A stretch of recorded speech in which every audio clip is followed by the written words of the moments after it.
Well, then give me a catheter. Like, you're going to clean it up. I'm going to clean it up. Flowing in the zone, down at the Telethon, all day long. Hey, we're here all night and all day and every which way, but loose. That's the way you like it. Then keep it loose. I like to keep it loose. I get loose all the time. Get loose in my evenings. I don't...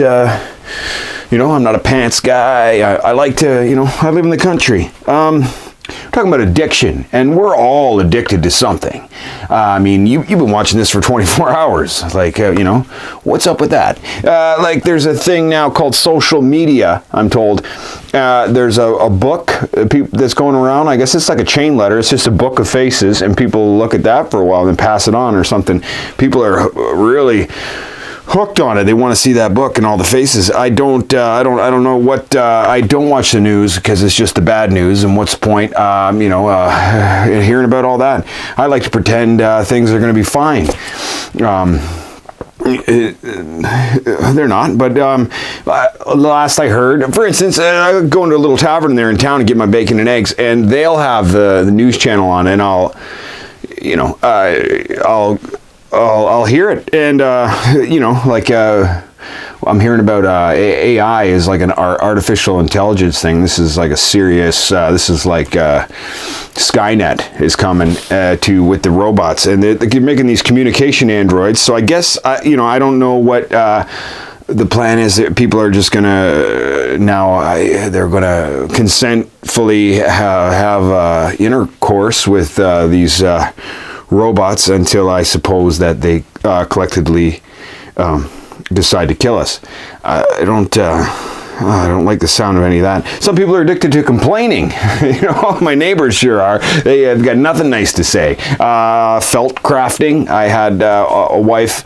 One of my ex-wives was a felt crafter, and that's a sick, depraved thing to watch someone go through. I can tell you that. That's horrifying. I mean, that's you haven't you don't even know until you've seen somebody with the shears out cutting meticulously all the different colors of felt, and working on a felt craft it's gross. Like you don't even want to know, and get that in shop on consignment and wait by the phone for someone to buy this piece of sadness. Addiction is it's so real. We're all it's a disease, and it may require medical attention like any other diseases, and certainly empathy at the very least. Someone's got a disease. You don't tell the guy with one leg to hurry up, right? Like, hurry up. One leg, like think about, you don't know what that guy's going to do. Look at Terry Fox. Look at Terry Fox. I mean, man, I would get a tattoo of Terry Fox right on my leg. Just to honor him. Like, you imagine, like you went into the mall and got that crappy t-shirt made, Marathon of Hope and the bubble letters, I don't know what it was, 1982 or something, and that was fresh, and he's in the van with his buddy, and they're just driving, and teenagers are stinky to begin with. You want to just get in there, and then, man, and then he gets down there to Nathan Phillips Circle, and the mayor and Daryl Sittler come out and give him a Leafs jersey, and Terry Fox, man. You don't know what someone's going to do with their one leg. You don't tell them to hurry up. You don't tell Terry Fox to hurry up. It's a marathon of hope, not a marathon of hurry up. God. Imagine shunning someone for having Crohn's disease. Like, ooh, we don't invite her over. She doesn't have all of her intestine. She has trouble pooping. She can't come to the tea party. She'll just poop. She's always pooping. That's a real thing.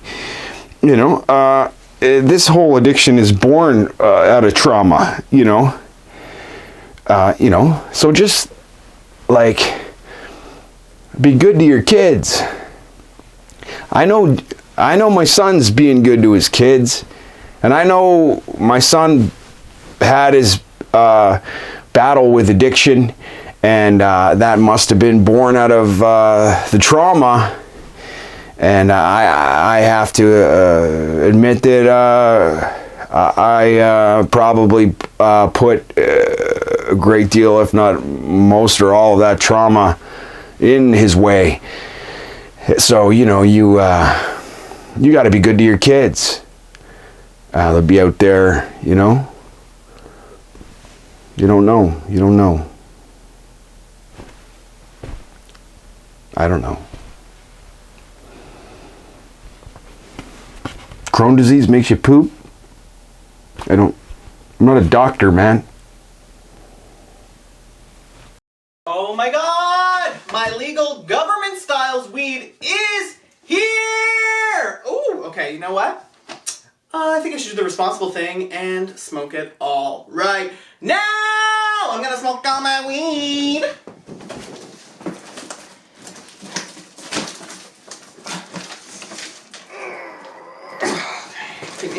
Give me my weed.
For one joint.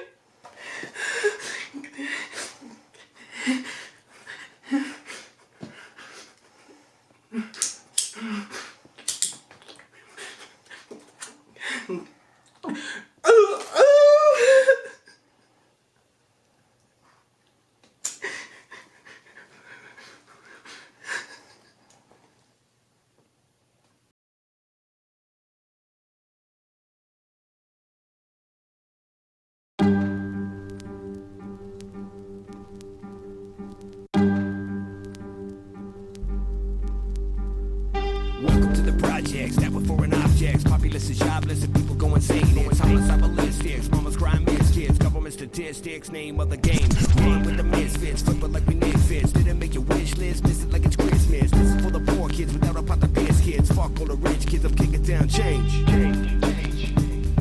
Change to the system inside you, and shame on the sick man lacking. So strange is the fiction, the method is the truth. Deep range is the victim, blames on you. And shit's got me wondering, lightning and thundering. I'm standing under and it's acid raining. All of a sudden I got something to say. Ain't no mystery, drug history. And I've been down in the gutter drinking Listerine. Fucked up. You would not believe all the things I've seen. Once you make the change, you're never the same. Fucked up. I got my guilt and shame, got myself to blame. But I'm down for direction like some chronic pain. And all them dragons I've been chasing, they go up in flame. And all that I've been facing is gone insane. Look at my eyes, I'm sick of the minds to wit. Like flies to shit, I'm fucking wise to wit. So rise again, and that's the size of it. And you can hit the bricks if the shoe don't fit. I'm a radical, liberal, fanatical, cynical. Sabbaticals are biblical, depending on the chemicals. Grudging forever, and I'm never gonna let it go. Psychotic endeavor, and I'm climbing up the vertigo. It tightens like a hunger pain, heightens what should have been. It might be the curse again, I can't get away. And I'm frightened by the sight of it, there ain't no way of hiding it. Get suffer back inside again, I'm not okay. Ain't no mystery, drug history. And I've been down in the gutter drinking Listerine. I'm fucked up. You would not believe all the things I've seen. Once you make the change, you're never the same. Fucked up. Ain't no mystery,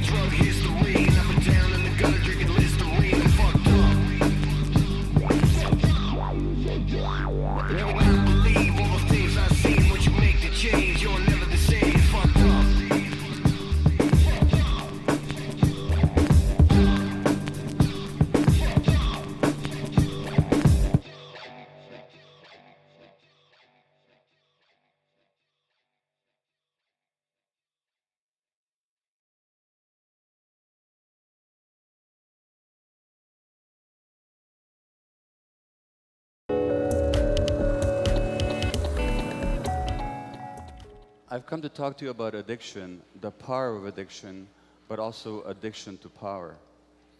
Now, as a medical doctor, I work in Vancouver, Canada, and I've worked with some very, very addicted people. People who use heroin, they inject cocaine, they drink alcohol, crystal meth, and every drug known to man.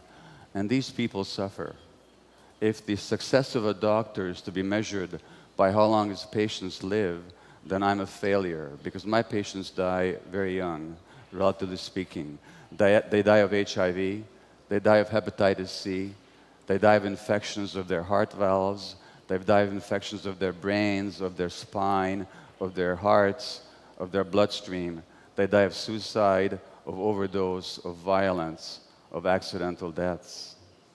And if you look at them, you call to mind the words of the great Egyptian novelist Naguib Mahfouz, who wrote, "Nothing records the effects of a sad life as graphically as the human body," because these people lose everything. They lose their health, they lose their beauty, they lose their teeth, they lose their wealth, they lose human relationship, and in the end, they often lose their lives. And yet nothing shakes them from their addiction. Nothing can force them to give up their addiction. The addictions are powerful, and the question is why? And as one of my patients said to me, "I'm not afraid of dying," he said, "I'm more afraid of living." And the question we have to ask is, why are people afraid of life? And if you want to understand addiction, you can't look at what's wrong with the addiction, you have to look at what's right about it. In other words, what is the person getting from the addiction? What are they getting that otherwise they don't have? And what addicts get are relief from pain. What they get is a sense of peace, a sense of control, a sense of calmness, very, very temporarily. And the question is, why are these qualities missing from their lives? What happened to them? Now, if you look at the drugs like heroin, like morphine, like codeine, if you look at cocaine, if you look at alcohol, these are all painkillers. One way or another, they all soothe pain. And that's what the real question in addiction is, not why the addiction, but why the pain. Now, I just finished reading the biography of Keith Richards, the guitarist for the Rolling Stones. And as you probably know, everybody's still surprised that Richards is still alive today, because he was a heavy-duty heroin addict for a long time. And in his biography, he writes that the addiction was all about looking for oblivion, looking for forgetting. He said, the contortions that we go through just not to be ourselves for a few hours. And I understand that very well myself, because I know that discomfort with myself. I know that discomfort being in my own skin. I know that desire to escape from my own mind. The great British psychiatrist R.D. Lang said that there are three things that people are afraid of. They're afraid of death, of other people, and their own minds. And for a long time in my life, I wanted to distract myself from my own mind because I was afraid to be alone with it. And how would I distract myself? Well, I've never used drugs, but I've distracted myself through work and throwing myself into activity. And I've distracted myself through shopping. In my case, for classical compact music, classical compact discs. But I've been a real addict that way. One week I spent $8,000 on the classical compact discs, not because I wanted to, but because I couldn't help going back to the store. And as a medical doctor, I used to deliver a lot of babies. And once I left a woman in labor in hospital to get a classical piece of music. And I still could have made it back to the store, to the hospital on time. But once you're in the store, you can't leave because there are these evil classical music dealers in the aisles, you know, who, hey, buddy, have you listened to the latest Mozart symphony cycle? You haven't? Well, so I missed the delivery of that baby. And I'd come home and I lie to my wife about it, like any addict. I would lie about it. And I would ignore my own children because of my obsession with work and with music. So I know what that escape from the self is like. And my definition of addiction is any behavior that gives you temporary relief, temporary pleasure, but in the long term causes harm, has some negative consequences, and you can't give it up despite those negative consequences. And from that perspective, you can understand that there's many, many addictions. Yes, there's the addiction to drugs, but there's also the addiction to consumerism. There's the addiction to sex, to the internet, to shopping, to food. The Buddhists have this idea of the hungry ghosts. The hungry ghosts are creatures with large empty bellies and small scrawny necks and tiny little mouths, so they can never get enough. They can never fill this emptiness on the inside.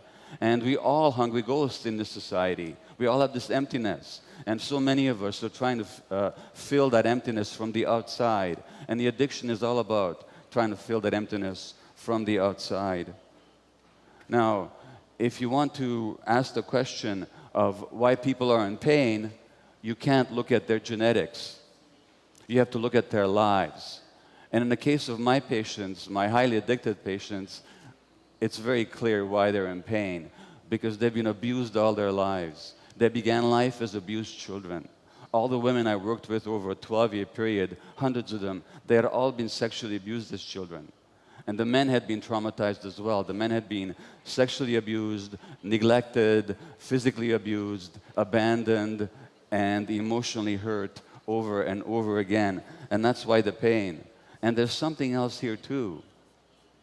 The human brain itself, as you heard already, develops an interaction with the environment. It's not just genetically programmed. So the kind of environment that a child has will actually shape the development of the brain. Now, I can tell you about two experiments with mice. You take a little mouse and you put food in his mouth, and he'll eat it and enjoy it and swallow it.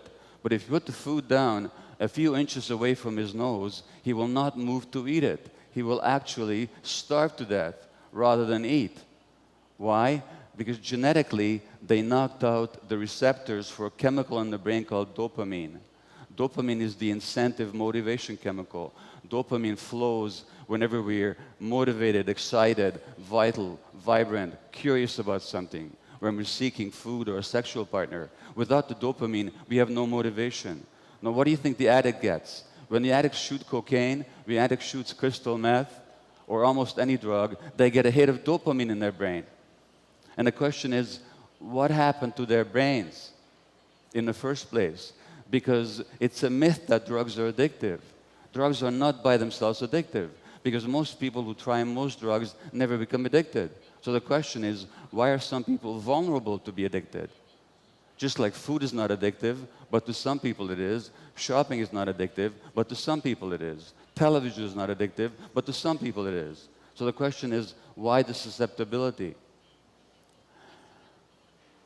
There's another little experiment with mice where infant mice, if they're separated from the mothers, will not cry for their mothers. Now, what would that mean in the wild? It means that they would die, because only the mother protects the child's life and nurtures the child.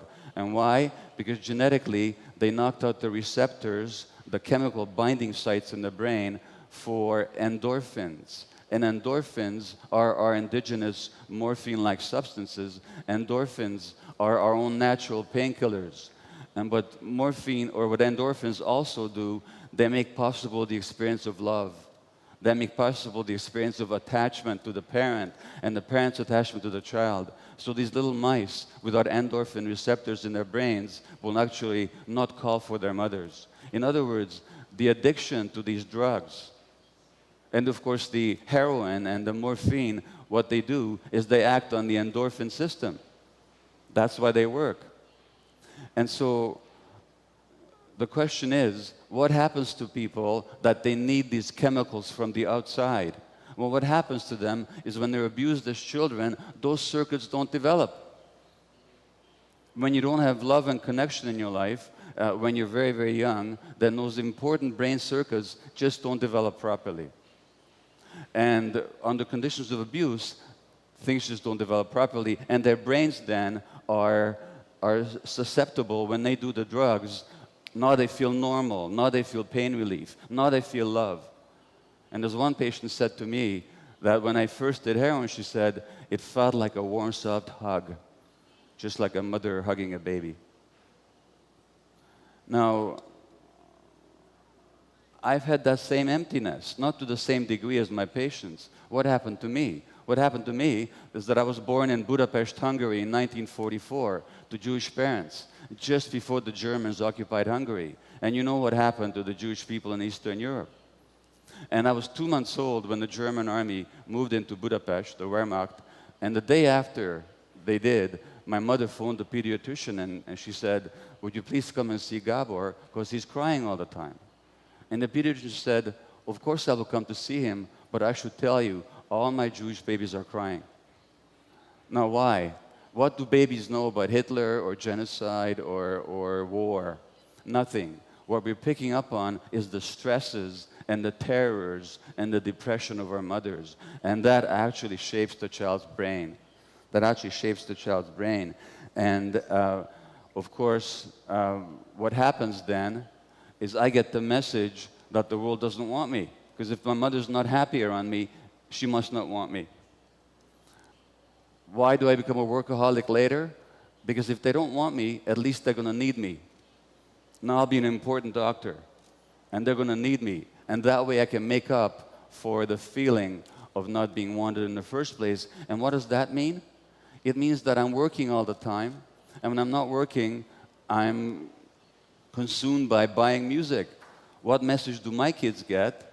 My kids get the same message, that they're not wanted. And this is how we pass it on. We pass on the trauma, and we pass on the suffering unconsciously from one generation to the next. So obviously, there are many, many ways to fill this emptiness. And for each person, there's a different way of feeling the emptiness. But the emptiness always goes back to what we didn't get when we were very small. What we didn't get when we were very small. And then we look at the drug addict, and we say to the drug addict, how can you possibly do this to yourself? How can you possibly inject this terrible substance into your body that may kill you? But look at what we're doing to the earth. We're injecting all kinds of things into the atmosphere and the oceans and the environment that is killing us, that's killing the earth. Now, which addiction is greater? The addiction to oil or to consumerism? Which causes the greater harm?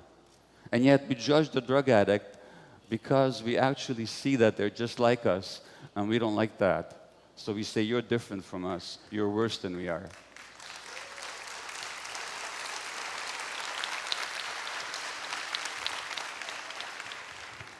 On the plane to Sao Paulo and Rio de Janeiro, I was reading the New York Times on June the 9th, and there was an article about Brazil. And the article was about a man called Nigio Gomes, a leader of the Guarani people in the Amazon, who was killed last November. And you probably heard about him. And he was killed because he was protecting his people from the big farmers and companies that are taking over the rainforest and destroying the rainforest, and they're destroying the habitat of the native Indian people here in Brazil. And I can tell you that coming from Canada, the same thing has happened over there. And many of my patients were actually First Nations Indian people, native Indian people in Canada. And they are heavily addicted. They make up a small percentage of the population, but they make up a large percentage of the people in jail, the people who are addicted, the people who are mentally ill, the people who commit suicide. Why? Because the lands were taken away from them, and because they were killed and abused for generations, generations, and generations. But the question I ask is, if we can understand the suffering of these native people and how that suffering makes them seek relief from pain in their addictions, what about the people who are perpetrating it? What are they addicted to? Well, they're addicted to power. They're addicted to wealth. They're addicted to acquisition. They want to make themselves bigger. And when I was trying to understand the addiction to power, I looked at some of the most powerful people in history. I looked at Alexander the Great. I looked at Napoleon. I looked at Hitler. I looked at Genghis Khan. I looked at Stalin. It's very interesting when you look at these people. First of all, why did they need power so much? Interestingly enough, physically, they were all very small people, my size, or smaller, actually smaller. They came from outsiders. They were not part of the major population. Stalin was a Georgian, not a Russian. Napoleon was a Corsican, not a Frenchman. Alexander was a Macedonian, not a Greek. And Hitler was an Austrian, not a German.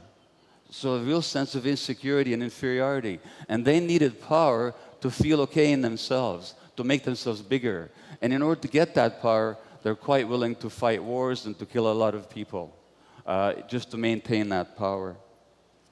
I'm not saying that only small people can be power hungry, but it's interesting to look at these examples, because power, the addiction to power, is always about the emptiness that you try and fill from the outside. And Napoleon, even in exile, on the island of St. Helena, after he lost power, he said, "I love power. I love power." He couldn't think of himself without power. He had no sense of himself without being powerful externally. And that's very interesting when you compare it to people like the Buddha or Jesus. Because if you look at the story about Jesus and Buddha, both of them were tempted by the devil. And one of the things that the devil offers them is power, earthly power. And they both say no. Now, why do they say no? They say no because they have the power inside of themselves. They don't need it from the outside. And they both say no because they don't want to control people, they want to teach people. They want to teach people by example and by soft words and by wisdom, not through force. So they refuse power. And it's very interesting what they say about that.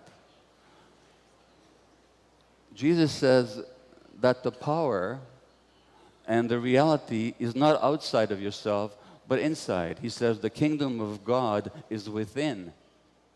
And the Buddha, before he dies and his monks are mourning and crying and they're all upset, he says, "Don't mourn me," he says, "and don't worship me. Find the lamp inside yourself.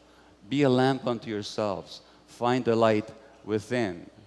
And so as we look at this difficult world with the loss of the environment and the global warming and the depredations in the oceans, let's not look to the people in power to change things. Because the people in power, I'm afraid to say, are very often some of the emptiest people in the world. And they're not going to change things for us. We have to find that light within ourselves. We have to find the light within communities. And in our own wisdom, in our own creativity. We can't wait for the people in power to make things better for us, because they're never going to, not unless we make them. Now, they say that human nature is competitive, that human nature is aggressive, that human nature is selfish. It's just the opposite. Human nature is actually cooperative, human nature is actually generous, human nature is actually community-minded.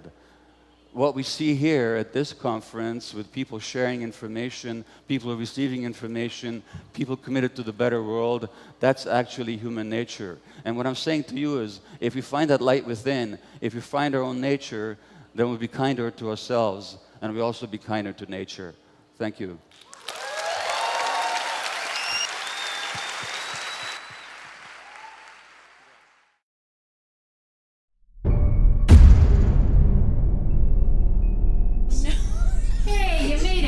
Yeah, I brought chips. Barbecue. Fancy. Yeah, I like things with a little more flavor.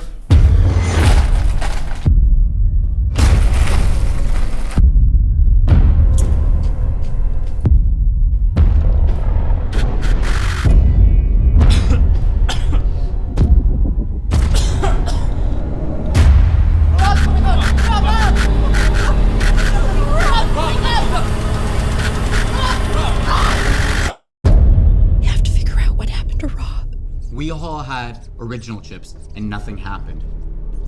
Rob had barbecue chips and died. So what if this is an attack on our senses? In a quiet place, if you were heard, you died.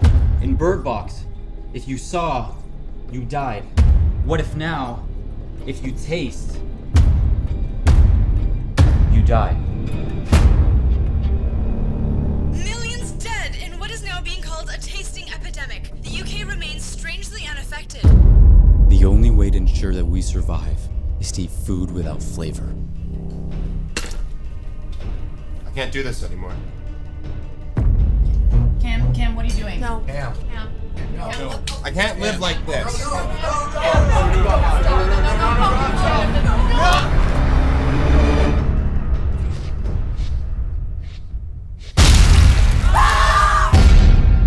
now that Cam's gone, we have to be extra careful. You know we don't have to do this, right? Like we could just eat food without flavor? The rice was working?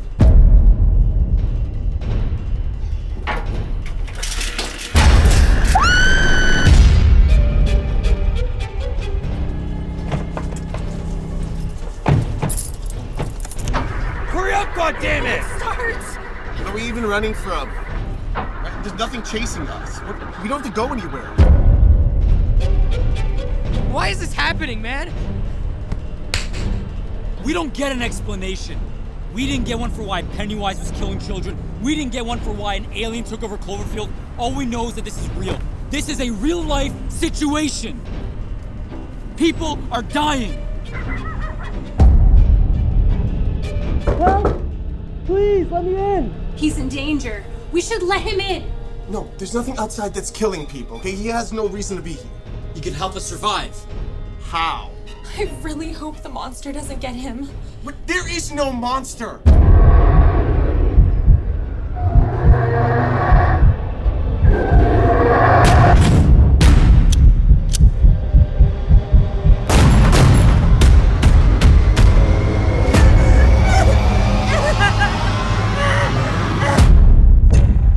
It's okay. As long as you're with me, you'll be safe.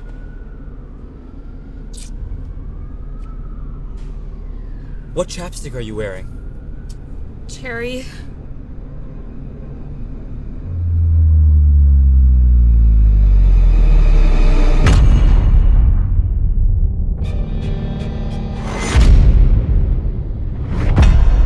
Yeah, so I'm Monty Ghosh. I'm a physician who works in Calgary and Edmonton who does addiction medicine.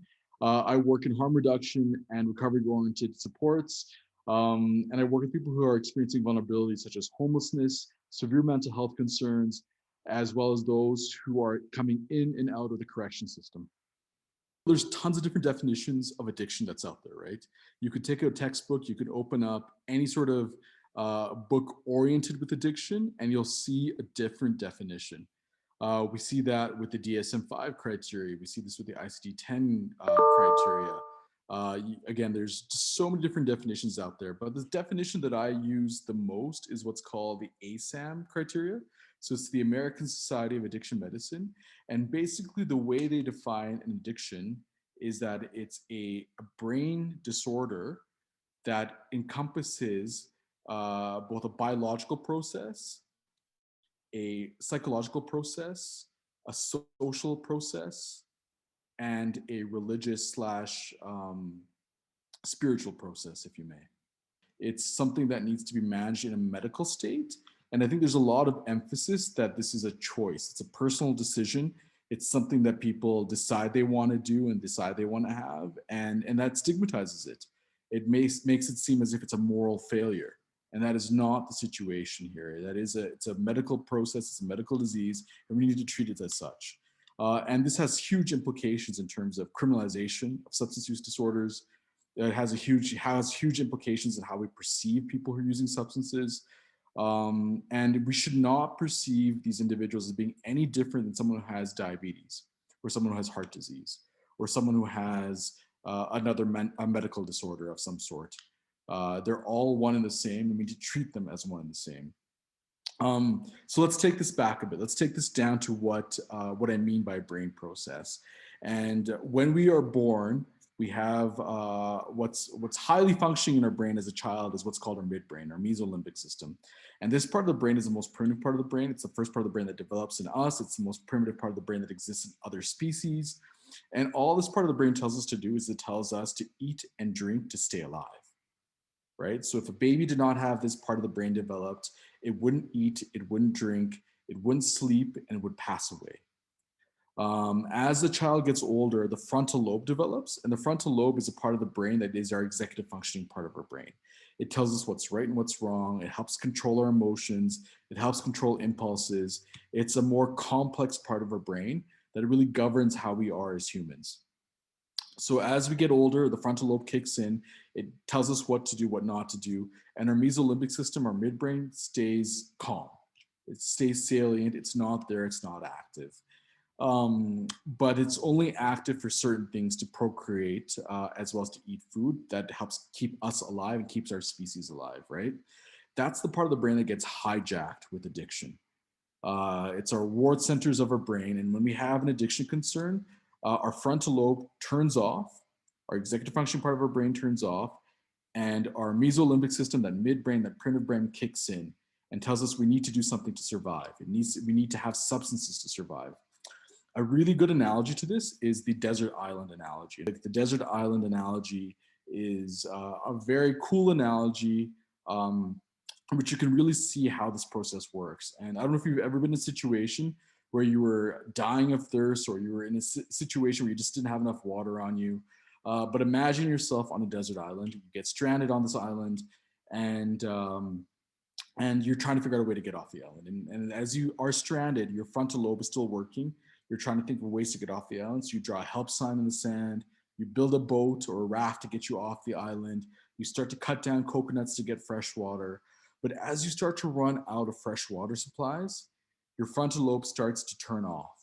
And your mesolimbic system, which is your survival part of your system, kicks in and saying that you need to get water to survive. You need to get water somehow. And all you can think about is water at that point in time. All you can think about is how you need to get water to survive. And that is a part of the brain that gets affected by addiction.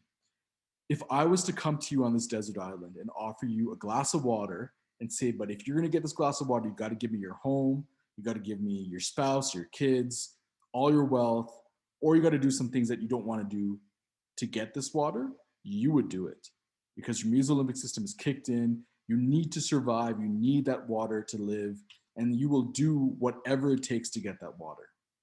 As soon as they give you that water, you'll drink that water, and all of a sudden your frontal lobe kicks in again, and you realize you made a mistake. You made an error. You can't believe that you traded everything in to get the water, but you did to survive. And it's that survival mechanism that gets, again, hijacked with addiction. So when you have someone who's using alcohol or opioids or other substances, they're using it because they need to survive. They're using it to avoid getting into withdrawal. It's that survival part of the brain that's kicking in, and they can't do anything otherwise. And I think we need to focus on that. It's a biological process. It has huge implications, as I mentioned earlier, for the criminal justice system, which is a huge piece of advocacy that we need to have as a medical profession. So, you know, when someone has diabetes, we don't arrest them if they go to McDonald's and have a Big Mac or have a few extra carbs. We don't throw them in jail. We don't discriminate against them. We don't stigmatize them, right? And it's the same process for addiction. People are you know, it's a biological process, it's a disease process. If we're not doing this for any other diseases, if we're not throwing them in jail for any other diseases, we're not criminalizing them, we're not stigmatizing them, why are we doing it for addiction? It just makes no sense whatsoever. We need to educate the population to understand that this is a biological process, that there's other different components to it for sure, like trauma, for instance, that affects this as well. But that the core of it is a biological process. And it's all about dopamine. And dopamine is the main molecule in our system that causes us to feel good. It's our raw molecule. It makes us feel excellent and happy inside, gives us the warm fuzzies that we have. And that is what's released in sex. That's what's released when we eat food.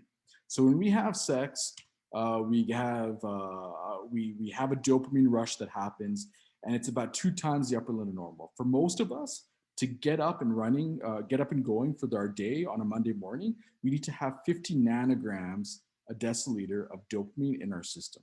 That keeps us motivated to get up in the morning, gets us to work, keeps us going for the rest of the day. If we have depression, your baseline level of dopamine is about 40 nanograms per deciliter. When you have sex, you're hitting at about 75 to 100 nanograms per deciliter, which makes you feel good, and that lasts for about an hour. When you have food, it's about 75 to 85 nanograms that lasts for an hour.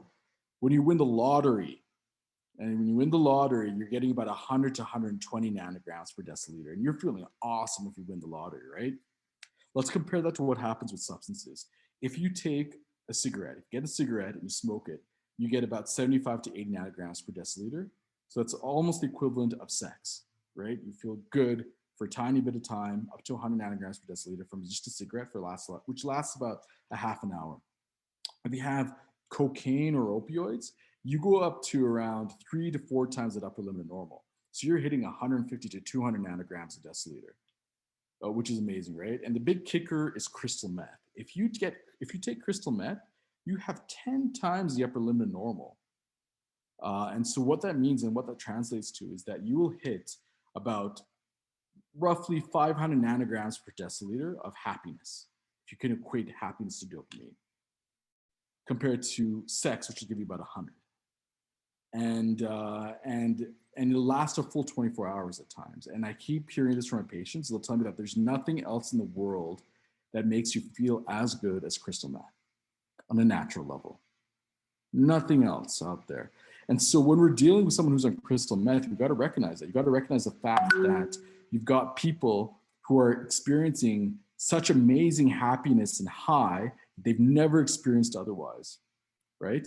And for some people, this is the first time in their lives that they've actually felt that way.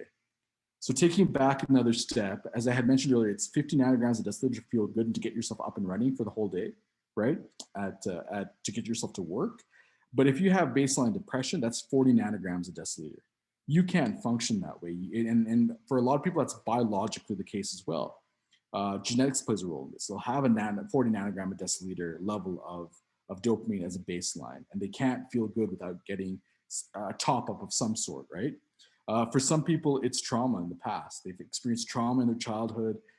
They've had stress releases that have happened in their childhood as well, which caused their natural level of dopamine to be lower than what would be normal for you and me, right?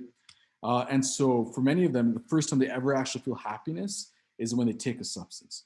They all of a sudden have that 1.5 times higher level of dopamine in their system. They feel so much better with it now, right? And we're taking that away from people, and that's super concerning. If people are on crystal meth, for example, as well, their baseline level of dopamine drops down to 10 nanograms a deciliter, and they can't even function without getting another top up from methamphetamines, right? Because that's way below what you normally function. So like the key here is that we need dopamine to function, and substances helps us with the dopamine piece, but we need to know how to navigate it appropriately, right? And how to manage that, and how to manage depression and anxiety, and how to manage mental health concerns on top of biological concerns, on top of other stressors in life. It can all impact things that a client experiences in managing their substance use concerns. Hey, what's up? I'm Andy. I'm 44. I'm fucking a drug addict or an ex-drug addict, depending on how you want to fucking say it, right? Started doing drugs pretty young. First time was 12, did weed and then or oil, and then a week later I was dropping acid. Fucking, I don't know. Okay, bear with me here. I'm gonna read shit off paper that my wife helped me fucking figure out. But yeah, I've been addicted to chemicals for fucking a long time in my life. Like meth and crack and coke and speed, like trucker speed shit, fucking whatever. Anything gets me up. And I always like fucking Valium and stuff too. So hey, I don't matter up or down. Anyway, for the last like, I don't know, over probably 10, 15 years I was fucking clean, and then 15, maybe more. Went off everything and then got my life under control, so I thought. And then still did coke a bit and shit, but it was all good. Went under a few rough patches. But over the last few years, I want to say I've been pretty fucking clean. But at the same time, like, sorry, bear with me. I gotta fucking read this shit. But like, I dream about it. I wake up in the morning, I'm like, fuck, I dreamt I smoked crack last night. It's been fucking over 10 years since I smoked crack. And I dream about fucking smoking crack. It's weird, like I'll put the pipe fucking, you know, fucking the whole bit. I dream about it. I feel like I'm in pretty good control of addiction. But I know I'm not. I drink a lot, okay? So I still drink a lot. Okay, I'm not in control of addiction, but I'm in control of like drugs for the most part. Like, I don't let people in my house if they bring drugs. Like, I live in the country now. I got buddies that want to come over and hang out and party. And I'm like, yeah, just don't bring anything with you.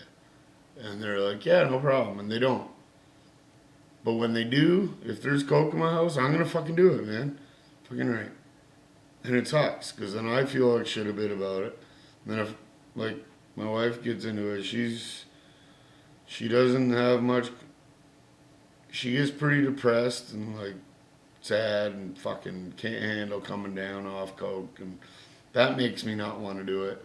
And, like, I don't feel great either, but I know I can fucking get over it, you know? And, but yeah, it's like, if I'm drunk, I got no control. Even all these years later, it's like, what made me want to make this video was fucking,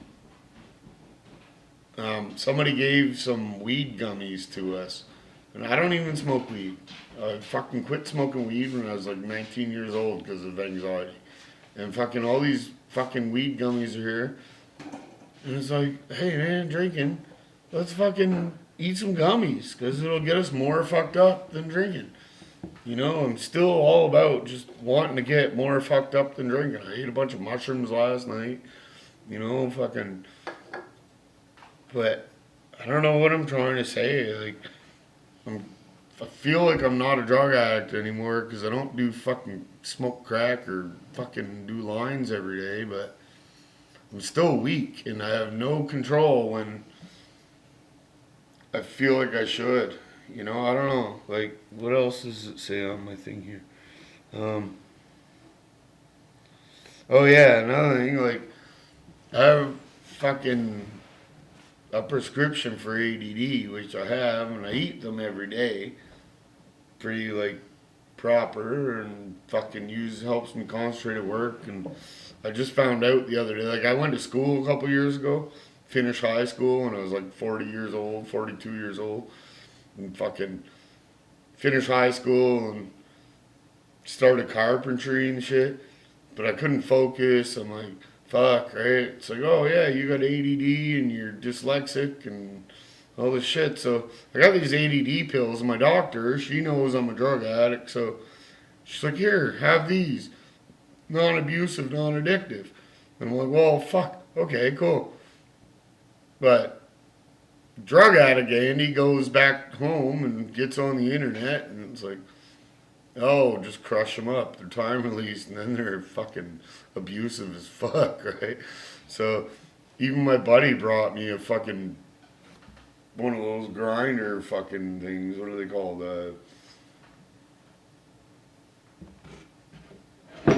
No, there it is. This thing, the grinder shit. So I could crush up my pills, because they were those little like contact C looking little balls. And fucking man, I got ripped on them for fucking probably the first year I had them. Now I haven't touched them in fucking, I don't know, I want to say months, but maybe there's been a slip up here and there. You know, fucking, it's not easy is what I'm getting at. I want to be like, I'm a clean, not drug addict, fucking not drug abusing person. But it doesn't matter how hard I try, there's still things, I'm still weak. You know, fucking, I haven't done coke, I think, in probably close to a year. But I still think about it all the time. I still think about all fucking everything, man. That's when I get my pills out and I snort them. Fuck, after this video, I'm probably going to get some out, even though it's been months, because I'm fucking, just makes me want to do drugs. I love getting high. All this time later, I just love getting fucking high. I don't know why. I don't want to. I hate it. I fucking want to, like, be a better person, whatever the fuck that means. But, like, I just don't want to do them anymore, but I fucking can't help it. I got no fucking control, self-control when I drink. And yeah, quit drinking. I don't know about that. I don't drink, like, I work I don't touch a drink through the week. I refuse to even sip on a beer through the week. That might happen once every like fucking 2 months.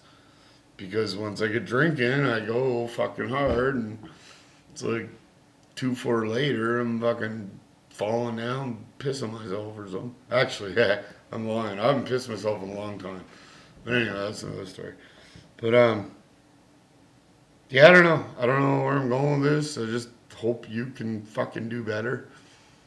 Because I'm still an addict after all these years of not really touching hard shit. Still an addict, and I don't care. I just want to rush. I don't care what it is anymore. I just fucking, you know, whatever you put in front of me, I'm going to do it, and I love it. And I don't want to love it. I want to fucking free my mind and free my body of all this shit, man. And don't even get me started on smoking. That's fucking a whole other story. Anyway, thank you for your time. You probably didn't get anything out of this, but it makes me feel better to be able to fucking say it, and I don't know, man. Whatever. Fucking cheers. Hi, this is Jubal.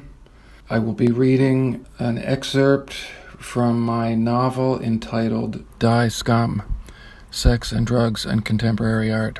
Chapter 42. Isn't it nice, sugar and spice, luring disco dollies to a life of vice? At the bucket of blood, turning day into night, all the animals are out tonight, party girls and party boys, everything is on a plate. This one talks to me. Come to the bathroom. More of an offer than a request. No, thanks, I'm fine. Everything is on a plate, but it's cold meat. I look the other way. I'm indifferent. It just makes me nervous. I need a drink. Shots. A nod from the bartender, and the ritual is enacted. The whiskey is poured, and we raise our glasses. Here's to feeling good all the time. Sitting in the booth, I'm waiting for some dude to come back from the bank machine. My eyes scan the bar, assessing the patrons. It's a meat market. Drunkos dancing up on strangers, chatting up hotties. Some have paired up during their insect mating rituals. Exhibitionists showing off someone else will touch them. Those two would be revolting even if they weren't touching each other. Those ones aren't even revolting, just sad. A piston slamming against a thigh, like a dog trying to fuck when it's not in. Just grazing a cardboard box, jizzing on the linoleum floor. And through your eyes, you can taste it on the back of your tongue. Heartless, legless, lifeless, human sewage, lips and assholes, an inside-out bird. My disgust for the desires of others is because I have none of my own left. The emptiness must be filled. Fill her up. The golden nectar envelops me in a welcome swallow. I put the whiskey in my belly and it hits the stomach like a warm sunrise and warms me up to my face. I keep pouring it down and things feel better. The warmth extends to my toes, relaxing every muscle and loosening the bonds of every mortal strain. The blush rises to my face and kicks in the pleasure centers of my brain. The warm feeling rushes the whole body, filling me with calm, filling the emptiness. Filling it with I don't give a fuck. A golden light glows out of me. Everything in the dark bar seems slightly brighter. I am alive with courage and strength, and anything is possible. The atmosphere changes, brightening my eyes and twisting my mouth into a smile. I spend all my hours hanging out like a fixture, halving the hours by drinks. I present an image, stoic, hard, calm. I am the devil on your shoulder. You know you want to. I'm just your humble servant. Do it. Do it. What else are you going to do with your money? It's time to party now. So what if it's Tuesday? Tomorrow can go fuck itself. Now is the only thing that is real. The girl is lingering, but I'm not taking the bait. She thinks I should want her, because she's the hot girl everyone's supposed to want her, but I'm not impressed. She keeps looking, buzzing around, trying to make eye contact, trying to lure me into some trap. When the colony is sufficiently established, the queen gives birth to virgin queens who grow wings and fly off to breed. Virgin queens and flying male consorts seek each other out on ant tinder or in ant bars. They take to the skies, 6 legs spread and wrap around the petiole of the mate, grinding, segmented abdomen throbbing against greasy thorax, touch being their only method of communication. Erect antennae flail lustfully, twitching out pre-programmed mating rituals. Mandibles drool globs of sticky fluid, sugar water, honeydew, vodka cran, and whiskey sours into open mouths. In the air they cling to one another. They mount. Valves open. The vesica pulsates as the male leans back in free fall, pressing deep into the ostium bursae of the young queen. Penetration is achieved. They pump, ant style. Hairy pointed ends of abdomens stuck together in arthropod copulation, throbbing into the vestibulum, shooting the juice and its ova. After they consummate their nuptial flight, the males fall to earth and die. "Come on, come to the bathroom. I want to show you something," she says with a sparkle in her eyes. "I'm okay, thanks. I am here for another purpose. I am temptation. I am the tempter. I am the predator, not the prey. I'm supposed to be the devil on your shoulder, not the sucker." A shifty, suspicious character is at the end of the bar looking at me. I look directly at him and he looks away. I haven't seen him here before. My nerves tighten. I need a drink. Shots, and the ritual is enacted again. I look at my phone and pretend I'm interested in something. I order a drink and shoot a glance at the end of the bar. The guy is there, acting nonchalant, looking this way. I sip my drink. I am the predator, not the prey. Who is that creep? Fuck. I carry on my conversation, nodding and smiling as Chris tells me all about Mark Wahlberg. He's short, apparently, and filthy. I sip my drink and look at my phone. 3 new calls. I look up and the guy is gone. Fuck. Thank you. You know, like the word addict means to enslave. Someone has a master.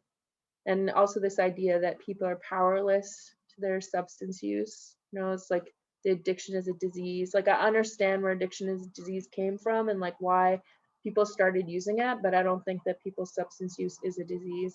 I actually think, and I think what happens is, you know, for people is like people who are really suffering are suffering from lots of different reasons. And I think that addiction as we see it, or the way that we want to talk about it, is really about the biosocial like it's like all these different factors. It's like much more intersectional than just like a relationship to a substance. And I think there's been a lot of money poured into the addiction as a disease model that's also been refuted. So it's not something I personally have ever thought or bought into. I mean, I do think that there's a lot of suffering that people have, and then they may use substances to cope with that suffering. Also, people also have habits. They also gain dependencies. I think with criminalization, it's hard to understand really, is like criminalization the thing that's causing this, or, you know, there's just so many factors. And I think to me, addiction medicine is lazy. I think that addiction doctors are lazy in their thinking and in their approach, because they're looking for a way to pathologize someone and to medicalize something that's happening to someone that is often much more than just like needing a medical approach. You know, there's often so many other factors in someone's life as to why they're struggling. And unfortunately, in the addictions field, we don't have many programs that are for the reasons why people are really struggling.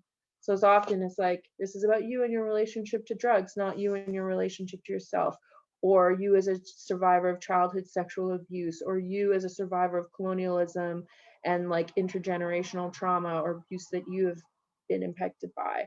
You know, a lot of the services and programs that are out there for people are very white and Christian based. And there's a lot of people who do not have the like Christian beliefs or believe in 12 steps, although it may work for some people, but the fact that it may work for some people and that there's just nothing for others is like a real problem. yeah, so for me, I think it can be really it can be quite complex for people. And I know that some people, like, they want to identify with addiction and addict because they're like, this is, what's happening to me is real struggle and it's really hard. And that's not to diminish it. Like, I would never want to diminish that kind of struggle people have, but I don't think of it as a disease, no. And I do think of it more intersectionally, and I think that's why we need, like, more intersectional approach. It's not like if you go to this treatment center, you're going to be suddenly cured and you're going to be better. I don't believe in that too. And I also don't believe that things can be for life for people, because I've seen it myself where people have, like, changed, where they've had what would be defined as addiction or substance use disorder, and then to have their life has changed and they've, like, grown away from that, or they've made steps to change and then they use again, and it's not all like the sky didn't fall. Or I also don't believe that just because you have an issue with one substance, you have an issue with all substances. That isn't the case for everyone either. And I think a lot of addiction treatment, or the way people see addiction, is this idea that if you have a problem with one thing, you have a problem with everything. It's why the urine drugs screen you. It's why they expect you to be abstinent from everything. But again, that doesn't get to be defined by the person, and I don't think it's helpful.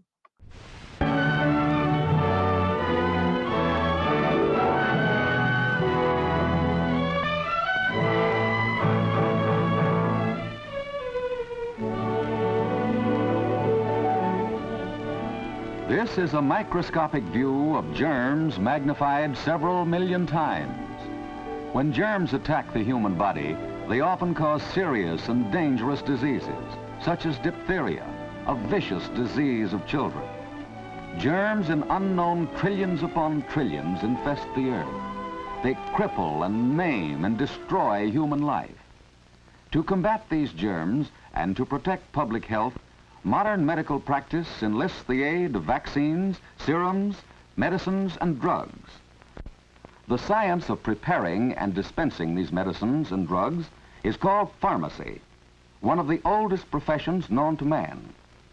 And the key figure in this profession is the highly trained, registered pharmacist. He may be the man working diligently in the research laboratory, seeking to develop new and better forms of medication. Or he may be found in a pharmaceutical plant, controlling the strength, purity, and quality of drug products. Or he may be serving in any one of almost 60,000 retail drugstores throughout the country, cooperating with physicians in the interest of public health. Although the corner drugstore is often an all-service institution, its most important function is to serve as the health center of the community. A doctor's prescription may seem mysterious to the average layman, but it's all very simple to the pharmacist.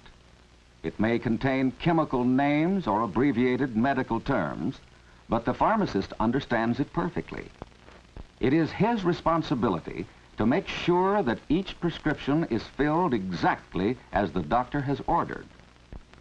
Accuracy and skill are synonymous with pharmaceutical technique. An error in the compounding of a prescription could be injurious or even fatal to the patient. So the pharmacist must take every precaution in his work. He checks and double checks both the instructions and the required ingredients. After the medicine is compounded, he transcribes the necessary instructions on the label. Each prescription has its own serial registry number, which goes on permanent file to be kept on record as required by law. Annually, about 300 million prescriptions are filled by pharmacists. To be a pharmacist, one must be a graduate of an accredited college of pharmacy and pass the state examination for a license. The pharmacist, in common with all professional men, has a responsibility for ethical and conscientious service to his community. For at one time or another, human life will depend on his ability, accuracy, and integrity. On the pharmacy shelves are many drugs that must be used only under professional direction. Many of these are restricted items and must not fall into unscrupulous hands.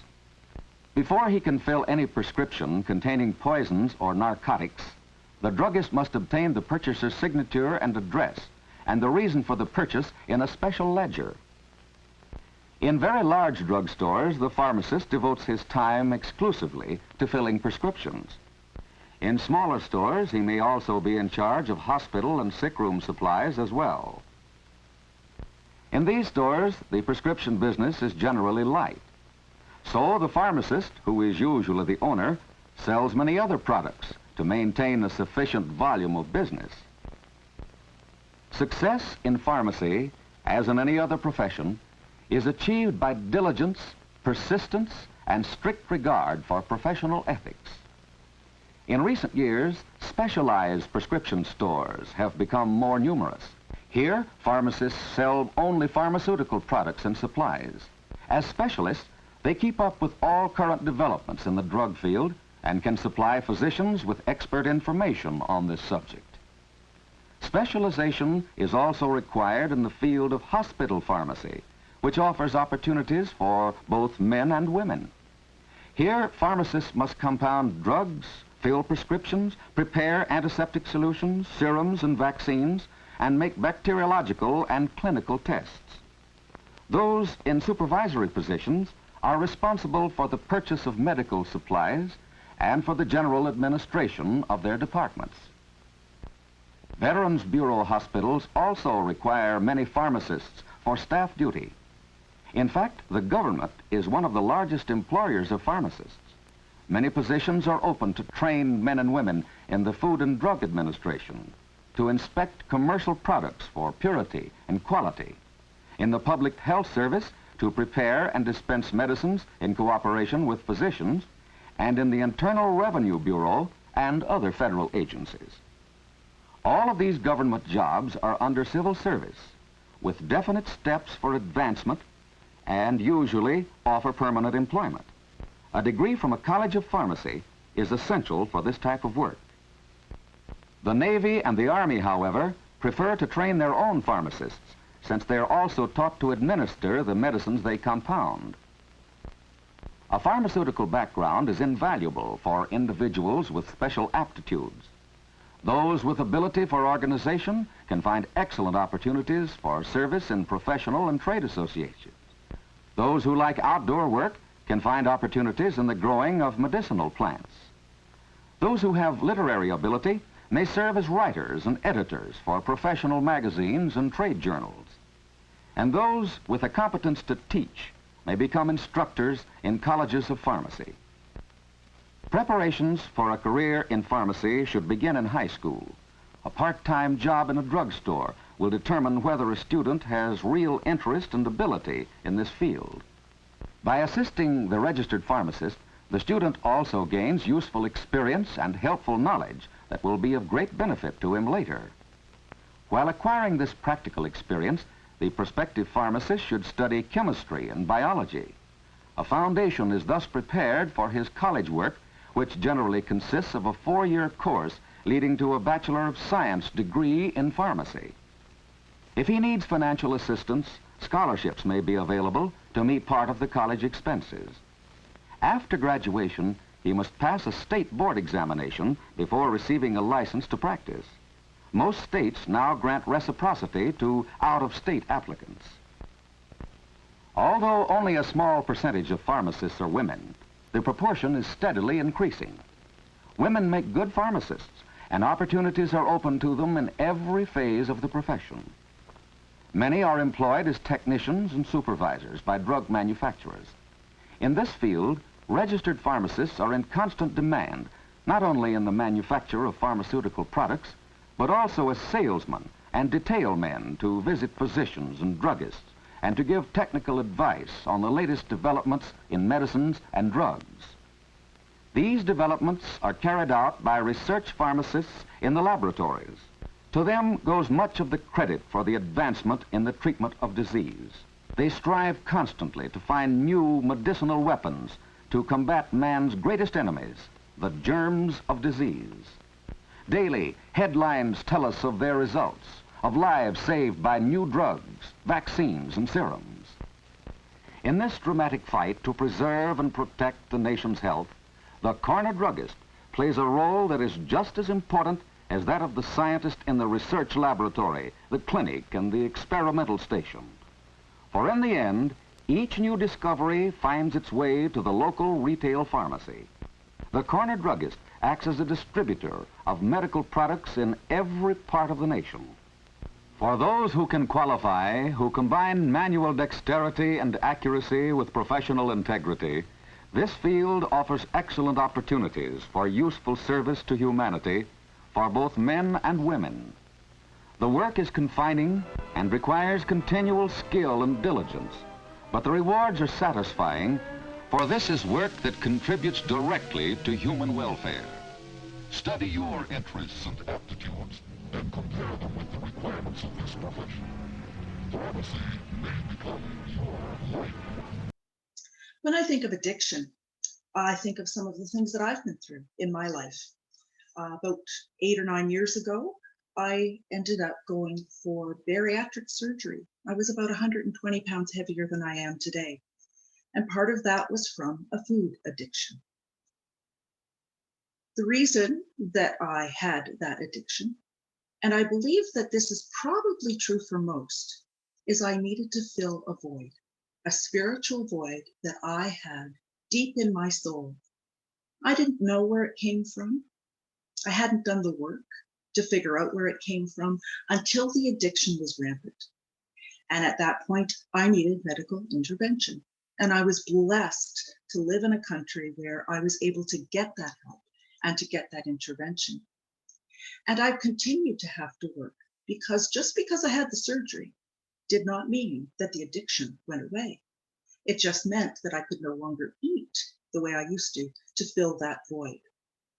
And so one of the things that's very well known about folks that have had bariatric surgery is that we have what they call transfer addiction. Some people move from being addicted to food, to alcohol, to drugs, to sex, to shopping. And some people even do good things such as exercise or running or that kind of thing.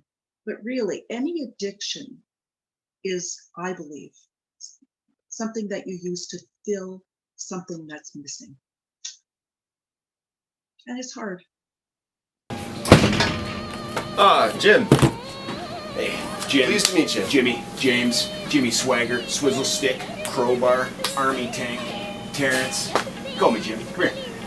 Heart to heart, like warriors. Please, have a seat. Okay, so I just have a few customary interview questions for you about your experience in the kitchen. Have you ever done any cooking before? Oh yeah, I can cook it, bake it, roll it up, chop it, and slice it, and dice it, sauteed, flambéed, toast it and butter it up, fry it and flip it. I do the Moroccan pour. I rub it, I warm it up, I wait for it. I got this one down, I plate it, I present it. You know, I'm proud of it. I'm not professionally per se, but I'm a quick study. You okay? Oh, I'm a far sight better than okay. If anything, I work too hard. I care too much. I work well independently as well as with others. Your nose is gushing blood. I'm calling an ambulance. Seasonal allergies. I just didn't have time to take my medication on the way over here. Punctuality is very important to me. Write that down. If you'll excuse me.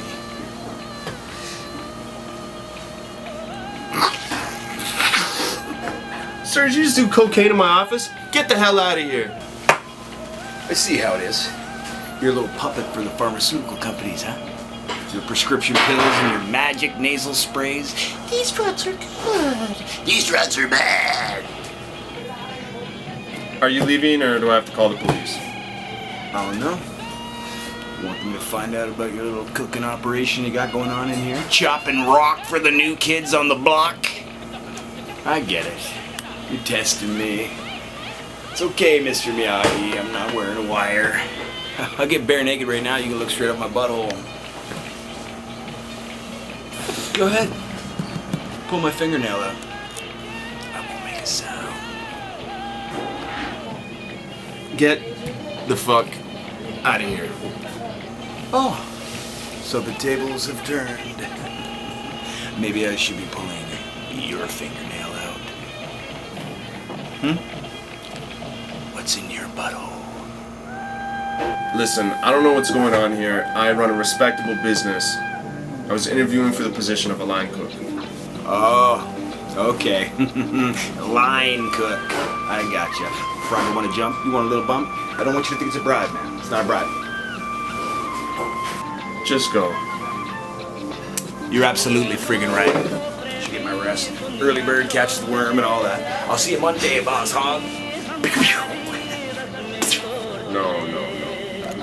Tuesday it is. Kicking off for the 4-day. Respect.